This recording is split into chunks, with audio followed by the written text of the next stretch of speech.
What's up, guys? Ncaa 31 here. He hits a booming kick. Well, that didn't quite go as envisioned, now did it? Oh, boy. Wow. Well, I was right about one thing.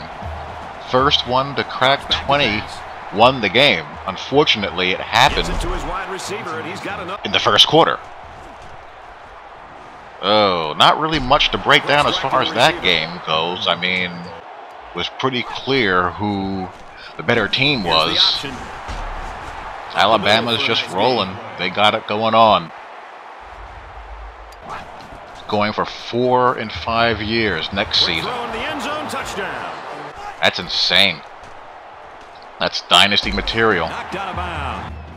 That's, you know, Tom Osborne. That's Barry Switzer, Jimmy Johnson. You name it, roll it off.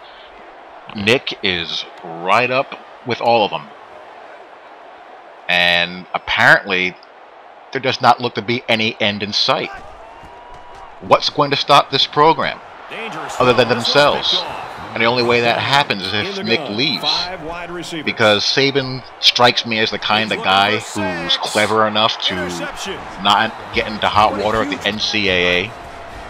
He has no incentive to go anywhere, leave to the NFL. I mean, why would he leave to the NFL? He makes $5 million a year. He lives like a king, and he runs roughshod over college football. Why trade that in to, you know, why trade that in to try to motivate millionaires to play hard every week? Just continue rattling off wins, rattling off SEC titles, rattling off BCS championships until he just does not feel like doing it anymore. The only other thing that could bring them down is if they do something like, I don't know, hire Charlie Weiss to run the offense, or when Saban eventually does decide to retire, leave, whatever, screw up his replacement, or his replacement cracks under the pressure. But the train just keeps on rolling. And yes, Notre Dame deserves to be there. They won the right to be there. If other teams took care of their business, they would have been there. I'm talking to you, Oregon. I'm talking to you, K-State, but they didn't. So there's no crime in, you know, losing to a better team. It's going to happen.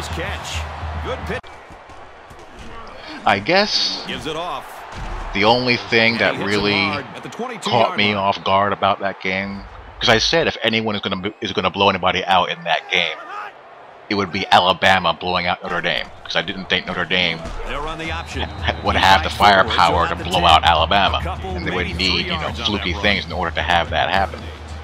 But I underestimated Eddie Lacy. I mean, Yeldon did what I thought Yeldon had the capability of doing, but Lacy did it as well. And you saw what happened. Notre Dame had to commit extra resources to come down and stop the run, and you saw Notre Dame's secondary get exposed. You saw those safeties let guys just run right by them. You saw our converted wide receivers, running backs, and true freshmen just not be able to match up. You saw our front seven miss a boatload of tackles and wear down. You saw A.J. McCarron pass from a clean pocket for the 5 millionth time. I mean, does that guy ever get touched? Ever? When was the last time A.J. McCarron got, you know, smacked around in a game? I can't remember. Oh, so close to breaking it. So on first down, they go to the great offensive line. Dominant offensive line. Moves up in the pocket. Probably the best offensive line unit we've seen in quite some time. McNeil gets the ball. The only ones that I can compare to it are the Nebraska offensive lines when Osborne had it really rolling, and some of Miami's offensive lines. But I think this one is better.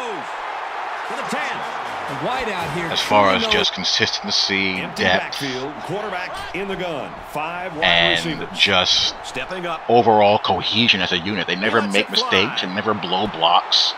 And he hauls it in. They're all on the same page all the time. It's really scary just how much of a well-oiled machine they are. Scary. And I actually thought Notre Dame had the right game plan because they weren't going to run it at Alabama. That wasn't going to happen. They had the right idea to, stretch the field, push the ball downfield. But if you're going to do that, you might want to try doing it against the other guys and not pick the one guy who's the All-American to repeatedly challenge vertically. I mean, they went to that matchup over and over and over again, got nothing out of it. I don't understand why. It just didn't make much sense to me to keep on, going to that well and coming up empty. Tyler Eifert was the only guy who could get open consistently, which is not a surprise. And that's really Notre Dame's next step, is to find some speed on the outside for Everett to throw to. I didn't think the game, got away from Golson. I didn't think he was flustered or confused. I just think that he had no one open. He had no one open all night. Guys couldn't get open.